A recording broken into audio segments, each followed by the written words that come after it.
All right, ladies and gentlemen, we are back. We are about to bring you the next game of the tournament. That's going to be Crs versus Acer. Both teams are ready. They are backstage. Tak więc zaraz zaczynamy. Crs z polską drużyną Acer będzie grał. So let's introduce onto the stage the team that just defeated SK Gaming in a fairly convincing fashion. Give a big round of applause. Proszę o duży aplauz for Team Crs.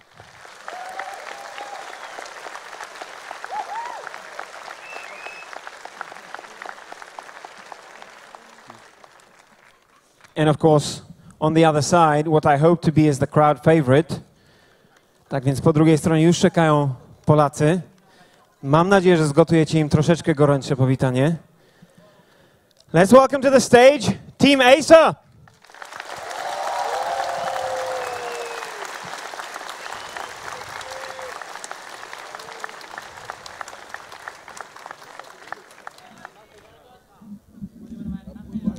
So, both teams are ready. Both teams are hungry for blood, at least I hope.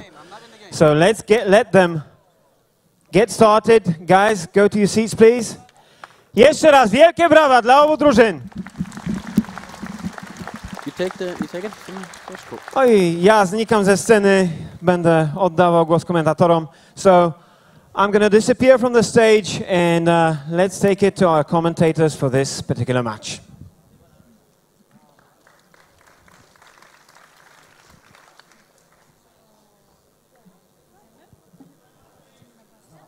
Hey guys, welcome back to the commentator booth here. My name is Joe Miller, if you didn't already know.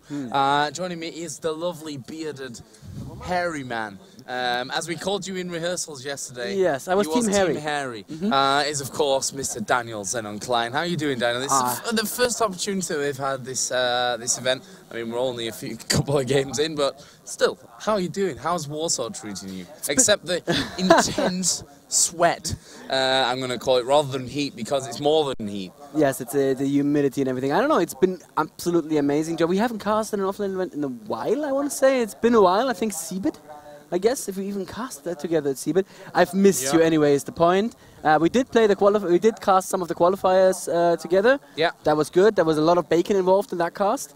And I'm so happy to be here. You guys have probably seen it as well. The audience is just, it's sick, the atmosphere in here. And yesterday I spoke to Kam and asked him, they do have air conditioning here, yeah? And he said, yeah, but it's not calibrated for esports, is what he said. It's not calibrated for us sweaty nerds in here, that's for sure. And there are lots of us, yes. That's for sure. The crowd here so far has been absolutely brilliant. As you can see there, you can't quite see the main stage. Joe Miller. Really? They did it? Nice. Really? They really did that? Yep. Reddit, it is now official. It's been on a Riot stream. You can carry on. You know how long I've worked to have just Joe Miller? You don't have to put anything in quotation marks, no nickname. How's that working out for you after 8 years? Yeah, it's not so good, is it? I'm never going to shake it. Let's talk about the teams, Joe. Let's do that. That's more important. We're going to have Crs versus Acer, the two teams which have won their first games. Of course, Acer took down Meet Your Makers in the all-Polish encounter in game number 1. And we just saw Crs taking out SK Gaming in their first game. Wasn't an easy game by any stretch of the imaginations. I'd go ahead and say that the Acer game was pretty easy for Acer against them. It looked one-sided from the audience. It looked one-sided. You know, they got off to a good start and they held that good start going through. Obviously, Acer, they've really been doing so amazingly well online recently. They've put some good results, and it looks up until now like they could possibly keep going here on online as well. And they do have, they're one of the 3 teams actually with the home advantage. There are 3 old Polish teams involved in this event. There's Hell, there's Acer, and there's Meet Your Makers. Meet Your Makers looking a little bit shaky right now. Maybe that was part of the reason also why we decided to bring you this game. But definitely two strong Polish teams still in the running, and these guys, I mean, they can feel the audience here, and I'm sure that cheers them on. That's what they said in the interview as well. I'm just going to scoot over a little bit because I feel like I'm breaking the camera. Okay. I am wide, as you may have So noticed, am I. so got to get in there. So we're into the bands on the picks, and we can see the first champion band out here for Curse is Rumble. Let's not forget where we are in terms of patches here on the tournament realm, currently on the Jace patch. And this is probably the patch where Rumble's been at one of his strong points. And as I say, that LoL Pro leaves during Champion Select. Report, LoL Pro. Report. We actually saw a very strong Rumble from Acer, or as they were called then, still Absolute Legends in the qualifiers. But back then it was Pookie Style playing the top lane. And he played a completely dominating Rumble in those couple of games that we watched.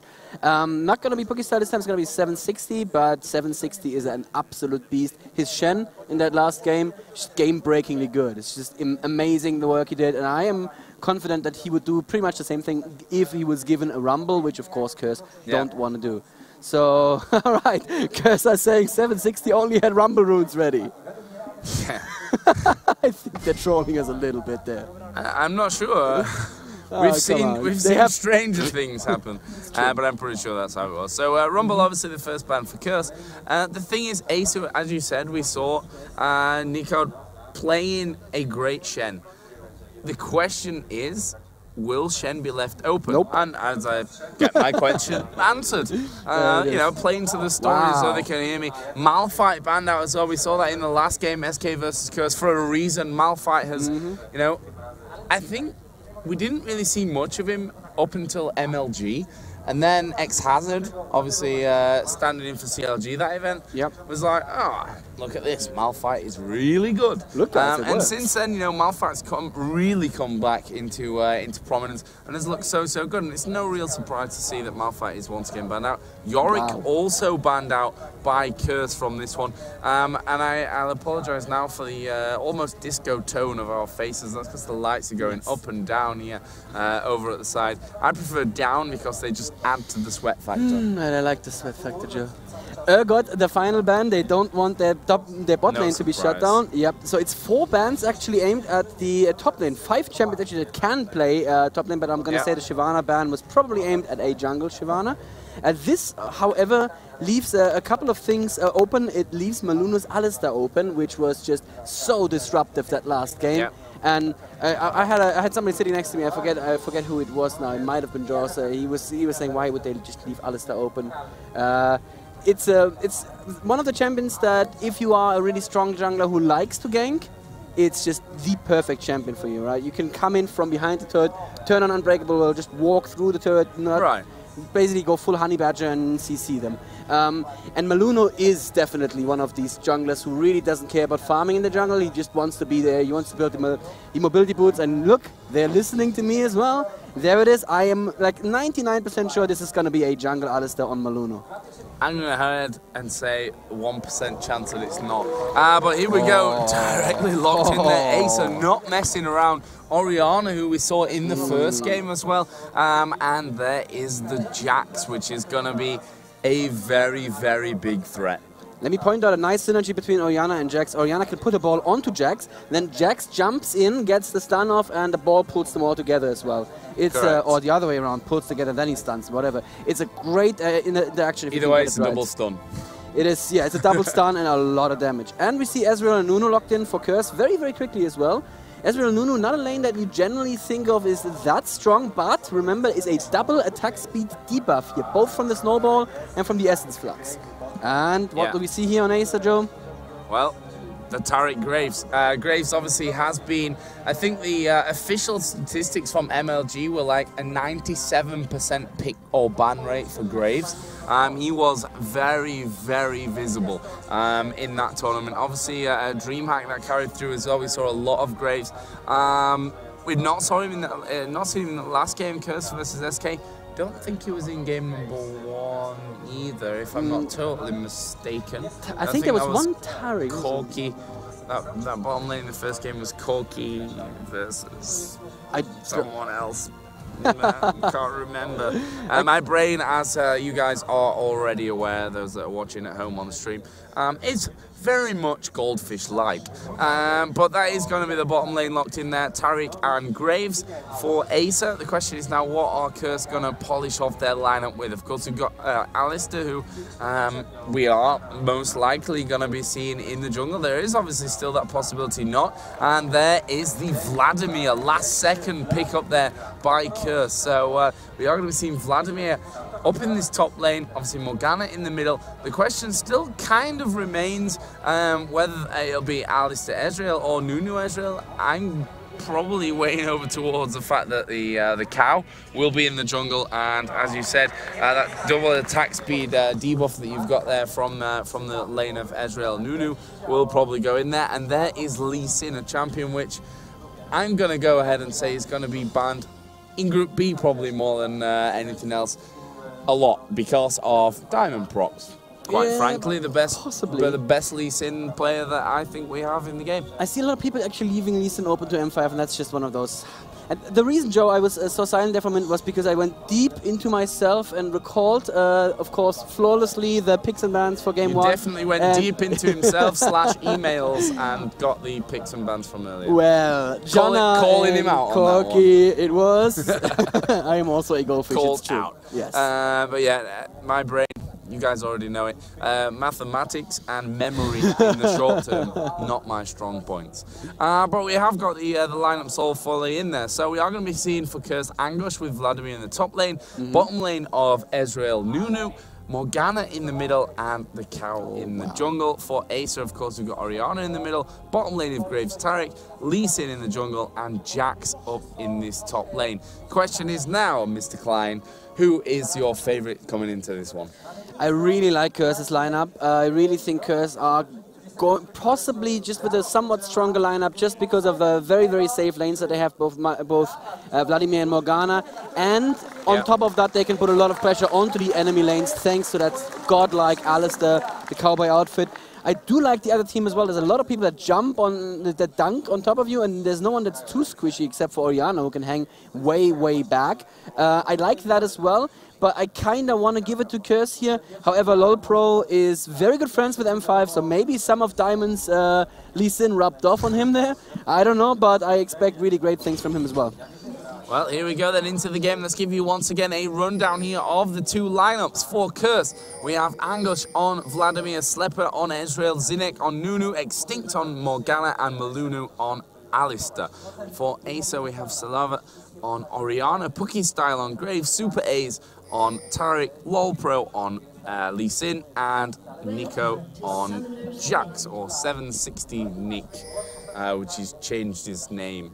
Hanging around with these days, but remains to be seen, will we see a level 1 invade? Not something that's common these days. We saw it a lot more when you go, into the past. It's a very risky maneuver, quite frankly. A game can be won and lost at level 1. There's no doubt about that one. See that the ball from Orianna going in, and Curse looking like they will set up for the invade. LoL Pro will spot that advancing Curse movement. Ward has gone down outside of the Wraiths. That has been spotted, of course, by Acer. They were all sat back ready and waiting there in the brush by the Wraiths. So they know that there's a ward there. They know that they need to be careful in terms of going past that ward, specifically, obviously, the jungler. Will probably want to avoid that area as much as possible to give as little vision as he can. And what actually happened is Orianna's ball just barely scouted. I just switched to Acer's vision there for a second. They just barely scouted them in the brush there. So perfect vision there from the ball.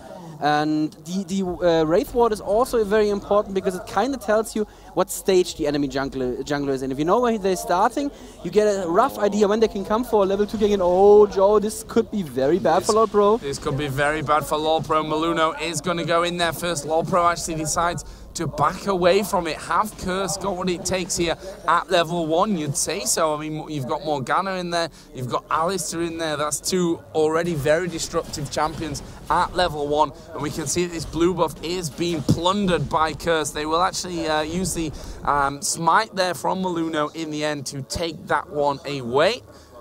We are going to get back into what I call a more normal thing. Now, I talked to Curse yesterday, and we talked about, against CLGU, they're actually pretty good in terms of, their results on paper.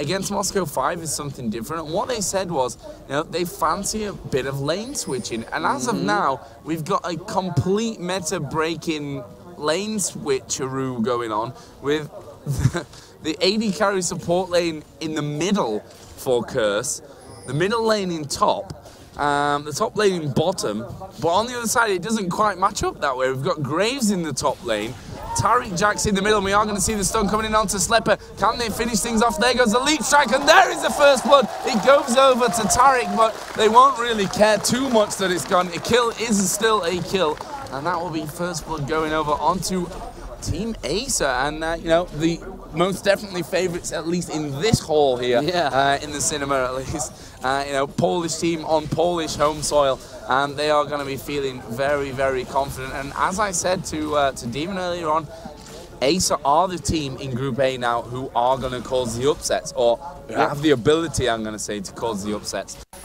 They're the team that have shown great results online, beat some good teams there, coming here, taking down MYM for their first game, and now, as I said, they've got no real pressure on them. No one really expects them to beat Curse or SK, but that can work in their favour as well, especially with the entire Polish audience on their backs about it. They definitely have that potential, and I think we just need to just reference the obvious game here with these lane switch-ups. This is of course very reminiscent of the CRG.eu versus EU game from Korea last week, or was it this week? It was this week, yes, of course. Tuesday. Yeah, exactly, with the Nunu in mid lane as well. Now the Dazzle actually goes out onto Slabber, he barely gets out of range there, did not get stunned up by Jax. Good exchanges, and now it looks like there's a top lane plus support and a bot lane plus support in mid lane. So, about as strange as it can possibly get. I'm not entirely sure how this is going to work out, but Joe, the general tendency is that the team that is quicker to adapt wins with these super crazy lane switches. Yeah, that's very, very true. The bottom lane, I'm not 100% sure how that's going to go. Vladimir has already taken... I had to adjust what I was going to say, which was balls to the face. But he's taken a lot of damage. I said it anyway. But, you know, that's a hard lane, in my opinion, for Vladimir coming in. We all know that Vladimir, when he gets up to that level 9 kind of area, that's where he's at his real strongest. But early on, he's going to take a lot of damage from this Orianna. And the good thing is that he can, you know, take it all back with his Q, and he's here as well later on once he gets the revolver really in his setup as well. This middle lane, of course, as you said, Jax Tariq versus Ezreal Nunu.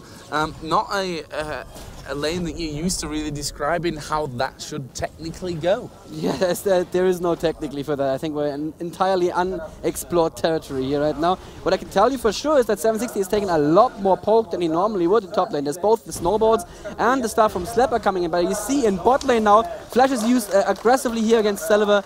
Barely gets out of range there. Was it a flash used by Maluno? Yes, it was a aggressive flash by Maluno. So well done by Selva there. Of course, Orianna is not used to being in such a long lane, and that is the major difference between mid lane and any of the side lanes, in that you may have to run much further to get back to your turret, and that's why you generally put the squishy, dangerous champions in mid lane. There's a reason why the meta is the way it is. Meta? What's this meta you talk about? These teams have never heard of it, I can tell you that. Well, it's always interesting, at least. That's one thing that I'll say. No boring stuff here today. This is all kind of topsy-turvy, but you know, makes a good game to watch.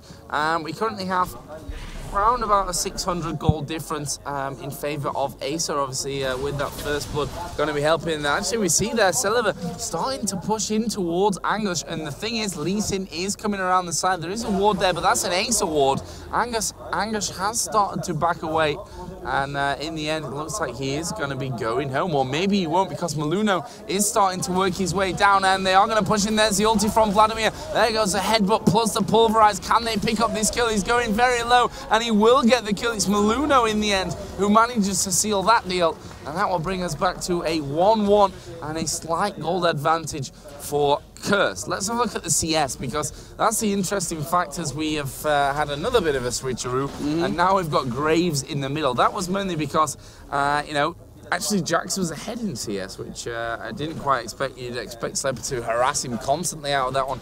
Didn't quite work that way, and Jax will be feeling very, very confident with that 1 assist. Got himself the longsword plus the health crystal, boots in there obviously as well. And it looks like the what we'll call the traditional bottom lane is now in the middle. Top has somewhat normalised with at least Jax going up there, your usual top laner, but Morgana is still there. But we may see another switch. Lee Sin actually coming in here. There goes the stun in onto Slepper, and there is Graves pushing down. He actually put the ulti through, but with the ignite, not quite got the damage to finish off. There's a teleport coming in though right now from Team Curse, and Extinct goes in with the ult, but he has the Black Shield on himself. He's probably gonna get Super Ace proc. Super Ace is procced, and he is in the Dark Binding as well. Lord Pro puts the shield on him, and this may just be enough for Super Ace to get out of it. It is actually, Moluno has the mark on him. I don't think it looks like Lord Pro is going to want to jump. No one dies there. That was a very, very aggressive teleport in from Extinct. I like that, but it's astonishing that they couldn't kill the support quickly enough. Yeah, the focusing was all a little bit weird as well. We saw Alistair come in there, sorry, Nunu come in there, Zinnik obviously focus on Lee Sin, I suppose more to keep him out of the fight than anything else, but they probably could have done with that damage to help them try at least to finish off that kill. Didn't work out for them, and that leaves us with a bang-even game on gold. Okay, we see Acer slightly ticking ahead, but it's very, very even, this one. We have the kills, one with Taric, one with Alistair, which I suppose we could say for the future is probably better for the Alistair player. But we'll have to see how this all goes out. We've had another lane switch. This bottom lane of Curse are determined to be matched with Jax, which, as we saw in the middle, wasn't actually that effective. No. Yeah. And now Vladimir, as you pointed out, is level 7 as well. He decided to go for a very, very power-hungry build, straight for the needlessly large rod, and we can see something potentially interesting happening in top lane. Super Ace is there, but he's standing on a ward, and so is LoL Pro now. A little bit too early in the game to have wards, so I think Slepper and Cynic are going to be super safe here. Let's see how they play this, because if they're too safe, they give away their cards, but yeah, Super Ace and LoL Pro decide it's not worth sticking around for that. And now Extinct is mid lane. What is Morgana doing mid lane, Joe? What is this? This is so strange. Actually, 760 is going in top lane there. The follow-up stun from Taric doesn't quite get in range to do that. And the exchange is actually better for Curse in that case. Yeah, Nico, showing his kind of early game dominance there. Got good farm in the middle against Ezreal. He's actually fallen behind now after Ezreal made that switch up to the top lane. He's got double door on his blade. Actually, this is an interesting move from Vladimir. Has gone directly into a needlessly large rod, which is, not the most common. We see in Asia a lot that, these Vladimirs under pressure will go door and shield even if they need to in the early game. But something more common, in towards that revolver, as I said earlier on. He's gone straight in for that pure AP. So Angosh obviously feeling that he wants to put that pressure a little bit more down onto Orianna. That bottom lane currently 77 to 64 CS. So now Vladimir is winning out that lane still. So there's two types of power jumps that Vladimir can have there. He can buy the revolver, which is the normal one, which is a jump in sustain, and Morgana's not going to find anyone there. It's just a jump in sustain, or he can build straight for the death cap and get a jump just in damage output. And it looks like they want the latter, and it kind of does make a lot of sense because with Alistair and with Nunu, and even with Morgana, they have a lot of people that can at least zone people somewhat from a fight, so that Vladimir can, not get dived on completely. And if he is doing well enough for that, I can kind of see how that works. But it's definitely unconventional. We've had another lane switch there. Silver actually does have the blue buff. Morgana's gone back top. Jax, Taric, and Lee Sin are in the middle.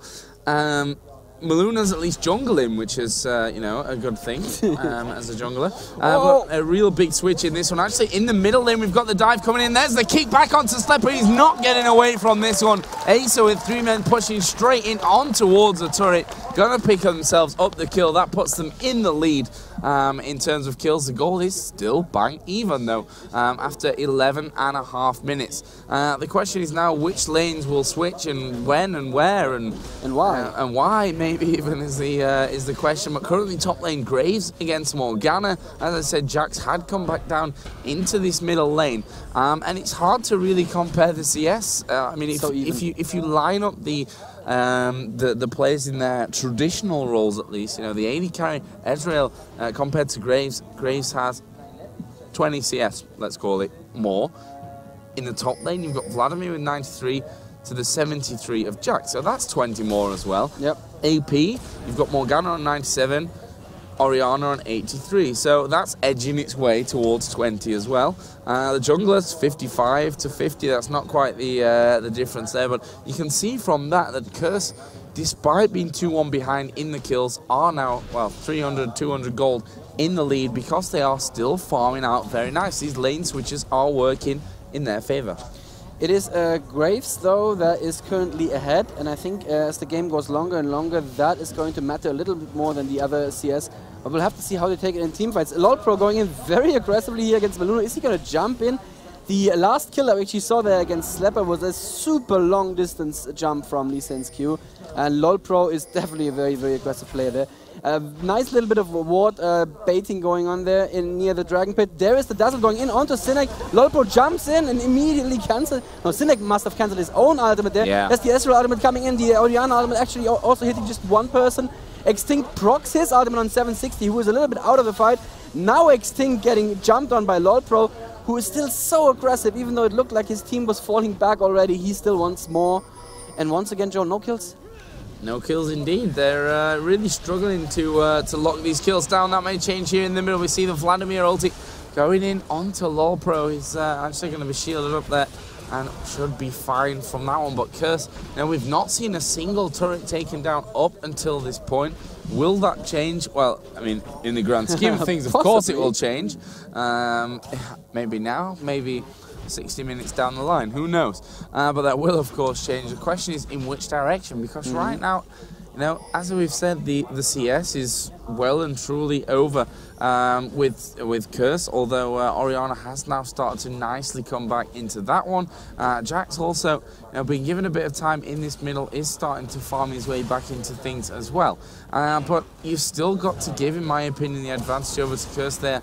Technically the more experienced team in this position. Let's not forget that both teams have 1 win, 0 losses up until this point. So this could very well be the decider who tops the group. Yep. And that is, of course, exactly the position you want to be in, short of a 2-1 tie. You are not going to drop out of the group anymore at that point. Yeah. Jax is back in the middle with his support, Taric, of course. LoL Pro is just waiting around the corner. Look at how often it is that LoL Pro is somewhere just waiting to go in for a gank. A lot of farmers these days, junglers these days, spend a lot of time actually farming the jungle because of the new, of course, respawn times. But LoL Pro just wants to gank all day long. And his Wraiths and his Golems were up the whole time while he was waiting there as well. Extinct here in the top. I mean, Graves put everything out there onto Extinct, dropped him down to around about a quarter of his HP. But again, not quite getting the kill. Ulti is burned from Graves, which, you know, not the longest of cooldowns. Didn't use his Ignite with that one either. And we can see down at the bottom there, Maluna does have that Oracle up. Is the one trying to clear out as many wards as he can. Actually, he's going to come back down towards this bottom lane, and he's going to try and sneak in through the bush from the bottom side. Silova actually will start to back away, and that's because that blue buff is now available. They want to make sure that Orianna maintains this blue buff, that she is able to stand and bang with this Vladimir in the bottom lane. And she did build a Chalice first, which is also something that you normally see on Orianna's. And they actually are going in on her. The Pulverize does barely miss there, I think, but so does her Shockwave as well. The ball was still on Silova, and the shield is going to keep him safe, so he's going to survive this. So 2 missed spells there, Joe, cancelling each other out in the end. Yo, we saw from Vladimir the EQ combo damage there right at the end, what he can actually do at that stage. And that's something that's got to be a little bit worrying for Silova down at bottom. And as I say that, he comes up with the Negatron cloak. So getting that magic resisting, obviously against Vladimir, who's gone less for the sustain, more for the damage. Yeah. Blue buff currently being given over here to Slepper by the looks of things. Yeah, I kind of like that. Morgana really not very blue buff dependent. Generally, she should be able to keep her mana up just by, you know, not being too spammy. And in a team fight, she doesn't need to keep putting out spells. She just needs to get a good ultimate in and maybe a good dark binding. And in mid lane, we see Super Ace looking for that stun again. But Maluna was around the corner as well. That could have backfired very, very badly. Maluna now with the Oracles and none on LoL Pro at the moment. I don't know, has he bought one yet? Did you see anything there, Joe? Not to my knowledge, up until now. But, you know... They are going in on Cynic, sorry to interrupt you there. He uses his absolute zero just for the initial proc, and Slapper is coming in with a good amount of damage. Maluno coming in from the side, 760 getting very, very low, jumping to his own minutes. He still has an Ignite ticking. He is going to survive, just barely. Wow, well played. And Celeber was coming up, so it was a well played from Curse as well to disengage after they couldn't get the kill on Jax, because if they'd stayed there, that could have ended badly. Shockwave was back and available again, thanks to the cooldown reduction from the blue buff. Yeah, the pot really helping out, basically, to keep him alive from that one. But again, close stuff, and they're not quite able to finish off these kills. And that's something that's been, for both teams, a bit of a problem up until now. We can see Pokestyle up in this top lane there, just pressuring Extinct down once again. 142 CS, which is, again, he's taken that lead, which Orianna managed to start to really bring back in her favour. Or I say in her favour, but you know, just not quite as severe a deficit. This time, though, it has gone, it's started to build itself back up. And we can see in top lane LoLpro going in on Extinct, but a perfect Dark Binding is going to keep Pokestyle out of damage range. Extinct very, very calmly saying, well, I can Dark Bind you. Actually, LoLpro still has not got enough. Pokestyle is coming back in, and oh, the ultimate is not going to hit. Thanks to a great flash there from Morgana, the Dark Binding also not hitting, and Maluno does not want to go in with Extinct being this low right now. Yeah, Maluno did start to hang around, but once that Dark Binding misses, he's like, nah, not really that much that I can add up to that one. But at the moment, Acer are pressuring this middle lane. You can see that Orianna has now switched into her more commonly known position of middle. Yep. LoLpro is coming around from the back door into top lane. Pokestyle has gone past the tower already. Extinct must know that he's in a bad place. Let's see if he can reach him with a Q. Is he going to go for it? Yes, he's queuing in actually. Extinct is running out of her. That's definitely going to be a very, very dead Morgana here. The Esmeralda ultimate doesn't hit anyone. There is the kill pickup actually coming out of Lee Sin. Well played there. The Q finishing things off. Maluno coming back up there just, well, a little bit too late, let's call it. Not quite in the right position that he needed to be to defend his teammate. That is Acer taking the lead now. One thing that I'm not 100% sure of is, you know, the difference, and we say it often, between a great team and the best teams is the ability to, number one, gain a lead, and number two, take it to the finish. Have Acer really got what it takes to do this one? I mean, the global objectives up until now, specifically Dragon and obviously Baron, have not been touched. They've been, you know, a little bit forgotten somehow. I guess that's more towards the fact that they're so even, both of these teams, that neither team is really feeling that they have that advantage that they need to start to push down those kind of objectives. Super Ace actually is going to go in there, and as if by magic, when I say it, they're going to do themselves a dragon. And this is perfect timing from Acer now. They've got themselves that little lead, and now this is the point where they need to start to build on that lead and push it further. But as in you know, normal fashion, Angosh sees that they're going down towards the dragon, and he's like, well, then I'll take your top out of Torre. And Vladimir is in top lane now. He has built the death cap, and then, because Joe, he is also listening to you, he built the Doran's shield next. It's a little confusing. A little confusing. Doran's shield are... Doran's items generally are considered very early game items. They don't build into anything. They give you good value for money, so to speak, but it's not really great for the mid to late game. So he did buy that, probably because he wants to switch to top lane and go against Grasswell. In bot lane, we actually see Cynic being dumped on by 3 members of Acer right now. Slapper is still fighting because Extinct was coming from behind. 760 now going very, very low. He has used his ultimate to have a little bit more armor and magic resist. Is Slapper going to flash over? No, Maluno is coming in. Yes, there is the shift, the arcane shift coming across the wall, and 760 actually finds a ward. Wow. The chase is still on though. LoLpro has Angush's ultimate onto him, and let's see if the proc is going to kill him. Yes, the proc is actually going to kill him, and a double kill for Angush as well, picking up the Taric there too. Celeber takes a Dark Binding to the face, and this is not looking good for Team Acer right now. He goes down as well, and Curse, since they're in the neighborhood anyway, decide to take Comrade Golem as well. Yeah, and that's where, you know, the stuff hit the fan in terms of this Acer game. Yeah. And that's what I said. I'm not sure if they've got the follow-through that they need. Are they that experienced? You know, technically not, I suppose. We can say in terms of their tournament experience and what have you. Yep. Angush, though, is being a bit of a boss in terms of knocking down turrets. He's taking the outer turret on both the top and the bottom lane. Acer are farming as much as they can. They're 1,500 gold behind. As you can see there, between the two teams, where that gold lies. I mean, 6,000 compared to 6,500 between the AD carries. So that's a good position for Graves to be in. Ezreal's died twice, got himself 3. Assist does have now Sheen and Phage compared over with the BF Sword Pickaxe, Double Doran's Blade, and the Vamp Scepter on the Graves. But he's working up towards that Infinity Edge by the looks of things right from the very start. Orianna now has got the Abyssal Scepter added in. LoL now could find himself in a little bit of trouble. Dark Binding not actually going to come out there for Extinct, which kind of surprised me. I think it was more a positional thing, and actually this time will end up landing it, and there comes the ultimate from Ezreal. Actually, LoL jumped in onto Zinnek, and that got him out of position. Here comes Extinct, will actually get kicked away, and that's going to cancel his ulti. There's the Orianna ultimate coming in as well. That will make sure that LoL is safe, and now they turn the damage around, but Curse not having any of it as the cow comes in. I'm not sure that any kills are going to come from this one. Maybe now, as we do see that Angush works his way in towards the middle, and they want to take this third and final outer turret in the middle lane. Not quite sure that they've got the position and the damage to be finished that one off. Angush is actually just stealing away the Wraith, and in the meantime, we can see that Nico down on this bottom lane. He's going to be taking away the the second turret, the second outer turret of the game for Acer. So if we look at the gold, it's 800 difference, slight kill advantage over with Curse. Actually, look at this. You can see that Nico's got up to that strong point in the game. There's the ultimate from Zinnek, which was, I think, more for the slow there rather than obviously the damage with those items. And in the end, it will force Jax at least to back away from that position. So 24 minutes in, we've had that one dragon takedown.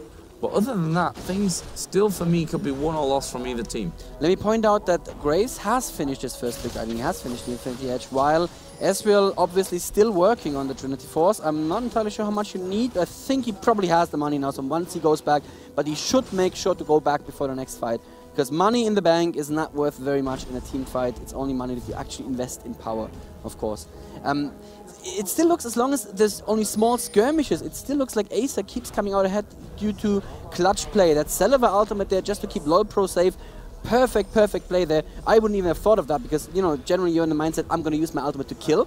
In this case, it was I'm going to use my ultimate just to give my teammate the half second he needs to run away. Yeah. And that was just great play. But it looks like as soon as it gets into the 5v5 fights, the really big fights that need a lot of coordination, a lot of shot calling, that is where Curse have the advantage. And Meluno going in very aggressively. Ezreal actually not hitting anything, but the Angush ultimate is going to hit very well onto Pokestyle and onto LoL.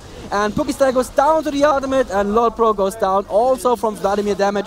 So a double kill for Angush, who I think, Joe, you called it, is playing like a boss this game. Yeah, he's doing so well. And you know, there was this whole thing with Curse, with Youngbuck in there. Angush gone, now Angush back. Youngbuck kicked, then he goes to SK, now he's kicked. And Angush just showing us he is top notch. There is actually his third turret kill of this game. 3 out of 3 going his way. So, you know, he's playing a very strong Vladimir right now. Actually, he's working his way up towards the Crystal Scepter as well. Got the blasting one, plus that Giant's Belt in as well. And that, we talked about the old Doran Shield thing. It came fairly late in the game, considered more to be an early game item, but it's given him that little bit extra that apparently he really wanted in this one. That was close. That was a nice close recall, of course, calculated. He knew that 760 would walk in there this second, and they're not going to look for anything. Yeah, the role of Vladimir in a team fight is very much, I mean, you do want to put your ultimate down for the damage amplification. As I say that, he finishes his Crystal Scepter by the second Doran Shield. Exactly, that's exactly what I was going to talk about. And then you want to clean up, and the slow from Crystal Scepter is just absolutely important to make sure people can't run away from you and kite you while you try to clean them up. And Angush is now, just look at his position, he is very confident there. Extinct is still pushing mid lane a little bit there. Don't think that Acer really want to go for this dragon. I think what they want to do is they want to find a good person to jump in on, maybe even separate somebody with a Dragon's Wrath. Oh, no, that jump was just purely defensive. And Joe, what would you do if you were in Acer's shoes? Well, I'm trying to wait for the game to catch up. There it is. Comes back in. And, well, Acer are start now on this blue buff. Actually will be stolen away by the Ezreal ulti. And now this fight is going to kick off there. Angush actually uses the Sanguine Pull to start to escape, but Nico is not finished just yet. There is the Vladimir ultimate. Can they finish chasing off? Actually, Vladimir has backed totally away from that fight. Doesn't want to be pushed in there, but you know, with that extra life still getting a bit of health back, maybe they'll switch off. Dragon has been started now by the other 4 members of Acer. The question is, can they fight? Well, against 2, they can definitely fight there, and we will see that the red team does pick up Dragon going over towards Acer. He is extinct. The ultimate is going to proc off there, getting the kill. Actually was stolen away by Ezreal, but kills the kill. And here is Angush once again. Pucky side going very low. He dies. Celiver dies as well. Can they finish off? The Law Pro has dropped very low. It's going to be Jax basically causing all the problems in there, but the quadra kill racks up for Ezreal, and if it couldn't have gone any worse, well, I suppose it could have been a pentakill. That's true, that's true. Very, very nice move from Extinct. Teleporting in onto a ward here on the ramp from Dragon to the enemy team's blue buff. So that was really well done, but it just was not enough. He did get in at perfect Sonya's timing as well. Yeah. He dodged all the damage from the shockwave, but still it was not enough. It was just Angush taking so very long to die. I mean, yes, in the end, Jax did get him, but we're now coming to the stage in the game, Joe, where Angush is no longer going to be their main worry. Their main worry is slowly going to be that AD carry, that Acer, of course, on Slapper. Yeah, and when you say slowly, I'd say quite quickly, it's maybe. Happened. It's happened, yeah. I mean, he's 4-2-4 now. Trinity Force is finished. He's just gone home. And bought a Bloodthirster. And bought himself a Bloodthirster. That's bad. Not quite outright. He had the Vamp Scepter. Or did he have the Vamp Scepter? I think he did. I'm not even sure. Either way, it's close, you know. Yeah. 400 watt gold, so it's not that much big of a difference. But that is now a very, very scary Ezreal. Actually, Vladimir has sold off one of his Door and Shield now, picking up the Chain Vest and the Amp Tome. And he is just looking... I don't know, in these team fights, he's caused them a lot of problems, obviously. We saw him being focused, and he's just like, well, you know, you burn everything on me, that's fine by me. I'll run back towards my team, I can Sanguine Pull. There's no way that they should really lock him down, and that's what's proven to be a real tough point here with this Angush. And he's still not bought any Spell Vamp. Of course, I think that Amp Tome is going to be a revolver. I'd be very surprised if it isn't. And I think a little bit of Spell Vamp, he could have probably just lived through a lot more of the Jax damage there. But because he's waited so long to go for Spell Vamp, he could front load the AP into his build, and that is what made him such a disruptive influence on the game. But the game, even though it looks, if you just look at the numbers, it looks like Curs have an advantage. I really wouldn't say they have a clear advantage. I think this is still absolutely neck on neck there, and if Pukistar can finish his PD sometime soon, it's going to be bad news once again for Curs, because that's going to be yet another of those power jumps. And Graves just has power jumps in sustained damage, whereas Ezreal very, very much in the pokey stuff. He's going to be very, very strong there, but the sustained damage coming out of Graves, especially because Graves also can stay a little bit closer to the fight thanks to his passive. As soon as he finishes that PD, it's going to be another good power jump, and Acer may want to try to team fight off of that. Yeah, it's pretty close to that Phantom Dancer as well. Over on the other side, though, Vladimir and Ezreal looking good. I mean, even if you look towards Maluno, 207, got the Aegis built up now, got a Kindle gem in there. There's a Kindle gem with Nunu, so possible double Shurelya's Reverie going over that side of things. And on the other team, doesn't look like Acer anywhere near to go in that direction, actually. So that's going to give Curs certainly a movement advantage to chase, to escape from things. And this could be interesting now as well, as we see Nico come to the top side of things. That ward will have spotted his position, but Curs are more interested in pushing this lane out and maybe then headed off towards the Baron, which actually, as far as I'm aware, Acer have no vision of currently. Maluno just cleared it out. And yeah, it's not looking good at this stage, especially since they did have a ward in the back of Dragon, which is actually going to forcibly stop Super A's going back. Obviously didn't want to go in there. There goes the Dark Bind actually landing with the Tormented Soil in onto LoL Pro, who will instantly dash off back towards his teammates. And Curs, wisely so, want to make sure that this middle lane is pushed out, that Acer have something to deal with when they start to peel off towards this Baron. They've got complete control, basically, of this top side of the jungle. They should be able to clear this ward out here with that Oracle on Maluno as well. And there it is. There is the ward gone. I like that it didn't go in on a Dark Binding on the Lee Sin, because Lee Sin can always jump up. What they're trying to do, Extinct, is just throwing as many blind bindings as he can until he hits a target that cannot easily leave his Dark Binding. And I think then they're going to go all in on them. Yeah, I would expect them to dive in onto that one as well. Obviously, Morgana by now does have the Zhonya's Hourglass available as well, so can get that invulnerability.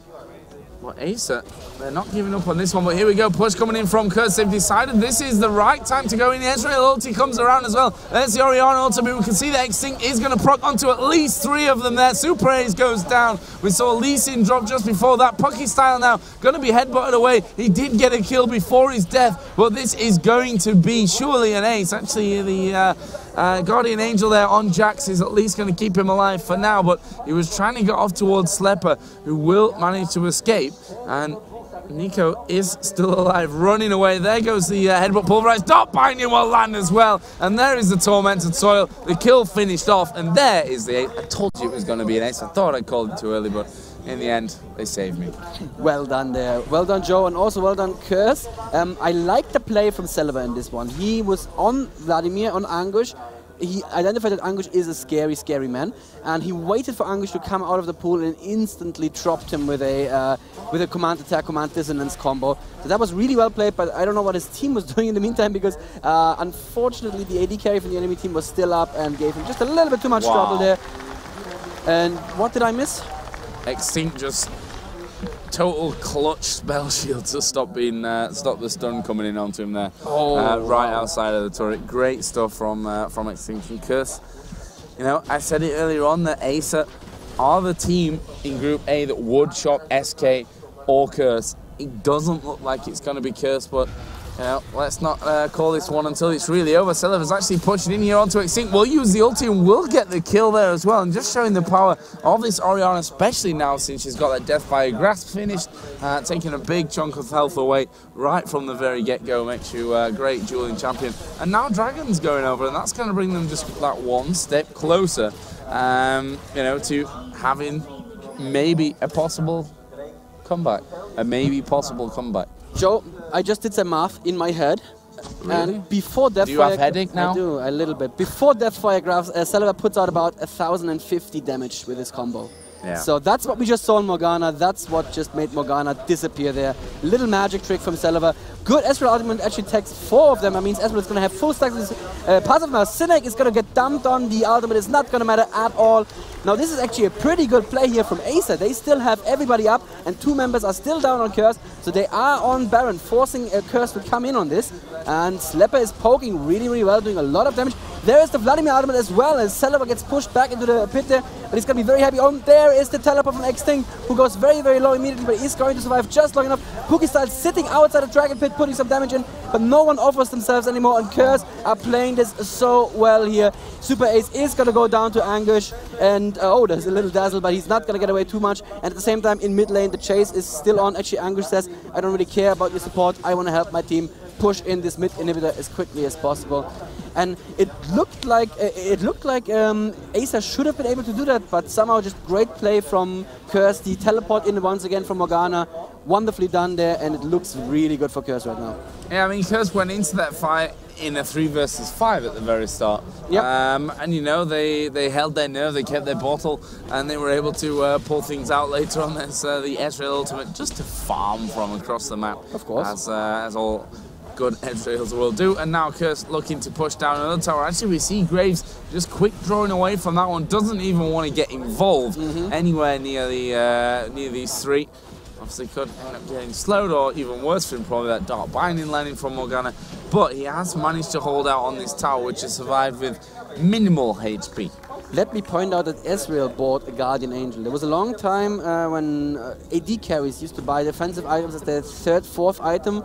Maybe a Guardian Angel, maybe a Banshee's Veil. That time is pretty much over, but I can really see why this works. With Jax and with Lee Sin around, and with Orianna as well, there's so many people who can just dump onto Slepper and take him early out of a fight. And if that happens now, then there is still the damage output from Anguish, there's still the damage output from Extinct, and they can get people down, and then, you know what, Slapper comes back to life and says, thank you very much, I'll clean up.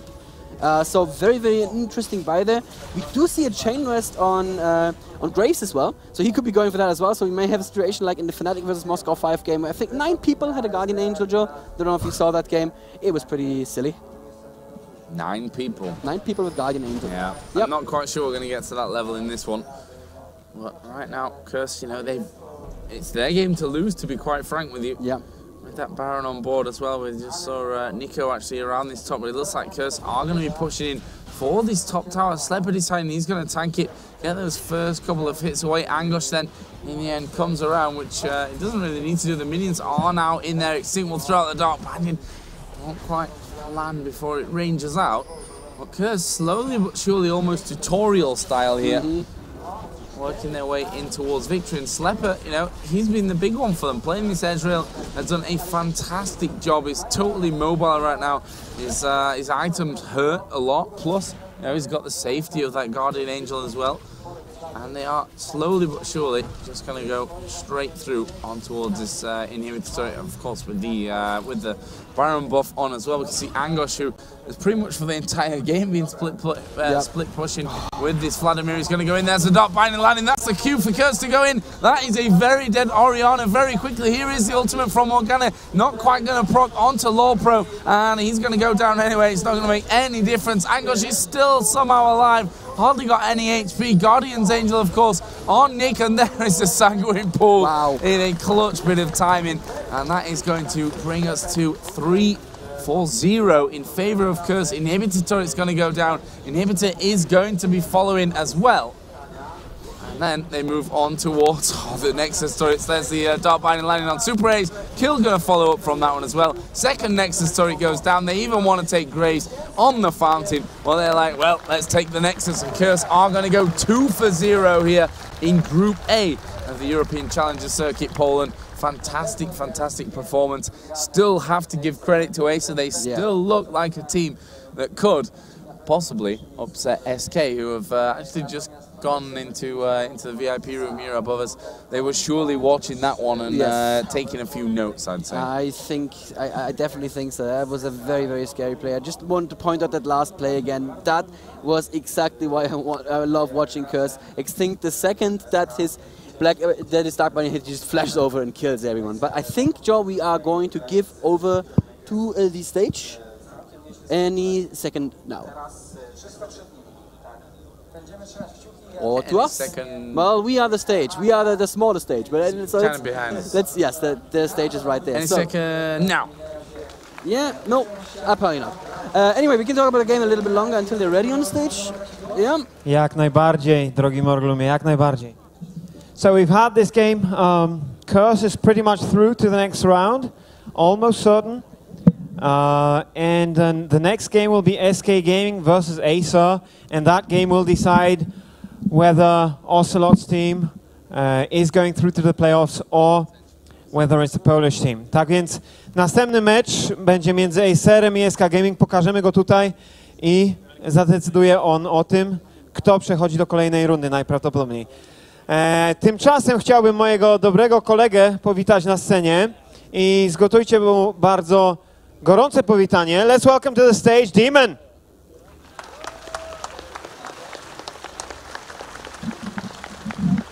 How are you doing, Demon? Oh no, I'm doing very well. It's very warm today, though. Okay. I'm English, not used to Czy it. ktoś ogląda Demona komentarze w internecie? They know you. They know you. Okay, let's get one of the Curse guys for an interview. How about the team captain for an interview?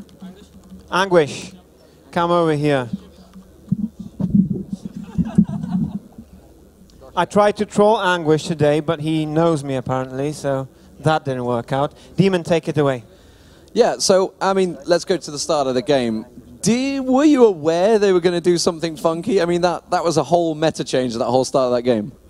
Spodziewaliście się, give me a sec, spodziewaliście się, że Acer zrobi coś niespodziewanego na samym początku meczu? I think it was more our initiation to make a lane swap, since Jack shouldn't be left farming alone. We tried our best to interrupt it, and I guess we did it. Since he couldn't kill us in all team fights, it was more of a Graves who got the free farm. We played better team fights, we caught them off guard in some small fights, even though we were maybe equal, and I guess the skill maybe won the game instead of picks. Tak więc przede wszystkim umiejętności zrobiły różnicę w tym meczu, a nie wybór postaci, nie wybór czempionów. Wiedzieli, że Jacksowi nie wolno dać farmować, ale Graves również tam coś pograł i kluczem było to, że wygrali drużynowe walki wspólne. You've taken Ezreal for the last 2 games, Pulsefire Ezreal, I should say, get the advertisement in there. Is there anything particular you guys have noticed with him that's made you go to him? Because he's not been buffed or anything. Sorry, I couldn't hear anything from your question. You're not listening to me. Their Ezreal pick, they've used it twice. Tak, więc pytanie było o postać Ezreal. 2 razy została wybrana. Seriously. Just keep answering. Okay. The Ezreal pick is more like trying to counter the Jax itself. You just focused on one pick to be countered by whole team, most likely. And it quite very well against some bruisers too. So the Jax, the Lee Sin, they can't attack him, they can't kill him, he can defend himself. And that's the mind behind it. Tak, więc wybór Ezreala był podyktowany tym, że grali przeciwko Jaxowi, przeciwko Lee Sinowi. Postacie, które po prostu nie radzą sobie dobrze z Ezreal. Okay, so chances are you're going to top the group now. Looking forward to this afternoon, Group B. You've got the big CLG Moscow 5 in there, you've got Ocelot World as well as ELO Hell. Is there anyone particular that you're thinking, okay, we're going to top the group, who do we want from that group? Tak więc bardzo duże prawdopodobieństwo jest, że Crs wyjdzie z pierwszego miejsca z grupy. W drugiej grupie jest wiele ciekawych drużyn. Kogo sobie życzą jako przeciwników? Well, since we most likely will be top, I mean 3-0, the first team in our group, I guess we'll meet probably CLG, since Moscow 5 should have higher chances to be the first team in their group. And as some followers of our team should know that we beat CLG most of the time. We don't consider them our rivals, more like Moscow 5, and we have more chances against CLG than Moscow 5. So we expect finals. Tak więc Anguish spodziewa się, że z drugiej grupy z pierwszego miejsca wyjdzie Moscow 5, z drugiego miejsca CLG. Natomiast w tej grupie dzisiaj bardzo możliwe, że Chaos Gaming wyjdzie z pierwszego miejsca ze stanem 3-0, w związku z czym spotkają prawdopodobnie CLG Europe i właśnie dosyć odważnie zapowiada, że prawdopodobnie wygrają, dlatego że grają często, a za prawdziwych rywali uznają Rosjan z Moscow 5. And finally, you've moved to Berlin recently as a team, as a gaming house. Do you feel that the camaraderie that you've gathered from that, the team play, is all helping towards this tournament, you know, enjoying Poland? Tak więc drużyna Crs przeniosła się niedawno do Berlina i pytanie właśnie, czy fakt, że mieszkają razem, że grają wspólnie, czy to pomaga im tutaj na tym turnieju? Well, Berlin is nice, even though we don't see it so much, because we were just playing in the boot camp. I think we'll move into gaming house after the Poland. And yeah, it helps team to get better, like in terms of like relationship, to understand each other, maybe like how they're thinking instead of just telling them the mistakes. So they would know in the future how to react to each other. That helps a lot. Tak więc Berlin bardzo im się podoba, tylko że spędzają tyle czasu na grze, że nie za dużo go mogą zobaczyć i sam fakt, że wspólnie mieszkają, wspólnie grają, to bardzo pomaga w zrozumieniu, dlatego że znają się osobiście. And finally, any word for the fans out there? There's a lot of people come to watch you, enjoying your games. Anything you'd like to say to those guys? Thank you for watching our games. Keep on watching them. And I don't know, thanks for our sponsors, the Crs, TeamSpeak, Gunners, and Logitech. we're using the headsets and so on. Tak więc Anguish chciał podziękować tutaj przybyłym fanom League of Legends za doping oraz sponsorem swojej drużyny Crs. So, thanks Demon, thanks Anguish.